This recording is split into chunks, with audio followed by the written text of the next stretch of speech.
question for you Sure. guys is when Russia invaded Ukraine, right? We saw this big spike in Bitcoin because everyone was trying, all the Russian oligarchs were trying to get into Bitcoin to avoid sanctions and get their money out. Yep. And then here we have the same thing happening again with the banking crisis, and then everyone's rushing into Bitcoin because at least Bitcoin isn't going to be touched by the government, or you're not going to lose your money. So what happens when that fear fades? Do we see that pullback? Does it kind of come back down? Because after the Russian situation, we know it did come back and make no new lows. So just playing devil's advocate there. The interesting thing, Gareth, That's a great question. The interesting thing is that, I was watching an interview with Andrew Ross Sarkin and Mike Novogratz, and Andrew was like, yeah, well, look what happened with USDC. If they didn't get a bailout, look what would happen to USDC. But it's funny how the media is trying to flip it again, but really this was a bank. It wasn't crypto. Crypto works fine. Trust me. I'm sure everyone would love to just transact in USDC. The fact that they had to go through a bank, they had to have it back one-to-one with real physical cash in a bank, and had to have that money on hand for the swaps in and out. When they got the bank run, it wasn't USDC that had the issue. It was the banks themselves. And I think people are waking up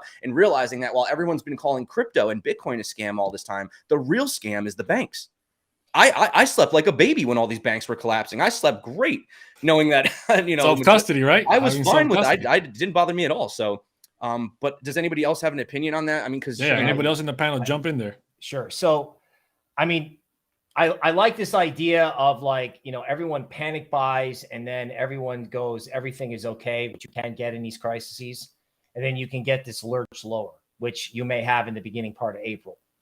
But the difference between this situation and the Russian situation is these type of financial crises don't resolve themselves in a month, in a week, right?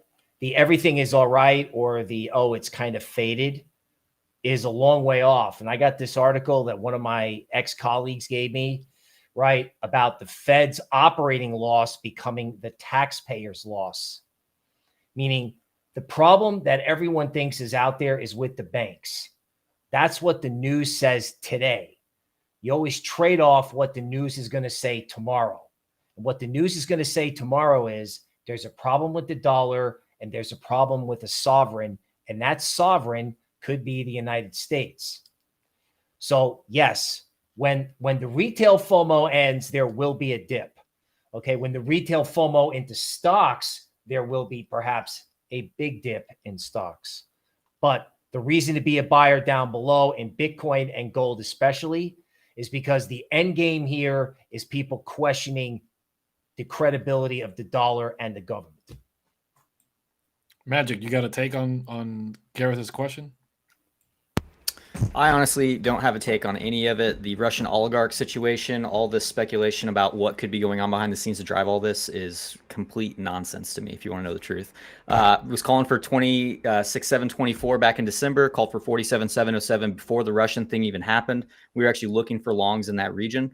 This is all giant mean reversion to me. So the charts have been what I've been trading. I do think fundamentals do matter when it comes to things like banking, stuff like that. But at the end of the day, I'm here to make money, and the only way to make money is on the charts, in my opinion. If you're trying to blindly trade this market without a plan on the chart and just going off of the fundamentals and the news here, you're screwed. So to me, I've just been following my plan. We hit my target. I'm happy as a clam, man. I'm just trading the charts. There it is. The rest of it's out of my hands. Whatever happens after that happens. I gotta say, I want one of those microphones. That's a pretty cool microphone. I'll send you a link. So yeah, my whole take on Gareth's question is, I do think there could be a dip right when the fear is over, but all this is actually leading to the Federal Reserve maybe having to pivot, right? Maybe having to start pausing interest rates, right? Maybe having to even cut interest rates by the end of this year, which could then definitely lead to more, Bitcoin push towards the later part of the year, leading into the halving of next year. So I think that could all propel, right? And if we start building all these events together, yeah, it's not going to be a straight shot up. Maybe we do have dips, maybe we even do have new lows along the way. But I think all these catalysts together could be what could lead us into a super cycle. But we'll talk more about super cycle later.